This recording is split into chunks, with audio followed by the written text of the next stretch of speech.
শহরে ইশরাকের বাপের যে মর্যাদা ছিল, কিন্তু বনবশত সে তার বাপের রাজনীতি ধরে রাখতে পারেনি। তবে সবকিছুই বিএনপির কেন্দ্রীয় নেতা নির্ধারণ করেন। ঢাকার সিটি কর্পোরেশনের সামনে বিরিয়ানির জন্য এই মুহূর্তে তুমুল মারামারি চলছে, পরিস্থিতি খুবই উত্তেজনাপূর্ণ। নগর ভবনে ইশরাক সমর্থকদের বিরিয়ানি নিয়ে সংঘর্ষ, আহত দুইজনকে উদ্ধার করে ঢাকা মেডিকেলে নেওয়া হয়েছে। এটা আসিফ ভুঁইয়ার নির্দেশে বহিরাগত লোকেরা, সাথে আমাদের সিটি কর্পোরেশনের কিছু লোক যারা আসিফ ভুঁইয়ার পেইড ওয়ার্কার, তারা আইসা এই গণ্ডগোল।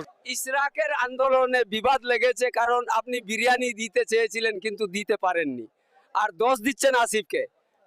ইশরাক বিএনপির কেন্দ্রীয় নেতাদের খুশি করতে গিয়ে নিজের রাজনৈতিক ক্যারিয়ার ধ্বংস করেছে। বিএনপি মাঠ গরম রাখতে ইশরাককে ব্যবহার করছে। বিএনপির সালাউদ্দিন বলেছেন, সংস্কারের নামে প্রধানমন্ত্রীর হাত পা বেঁধে দিলে তারেক রহমান বেশি দিন ক্ষমতায় থাকতে পারবে না। দেশটা আমাদের, এই দেশ নিয়েই আমাদের ভাবতে হবে। নাগরিক হিসাবে আমাদের সচেতন হতে হবে। এইরকম সচেতন ভিডিও পেতে চ্যানেলটি সাবস্ক্রাইব করে রাখুন।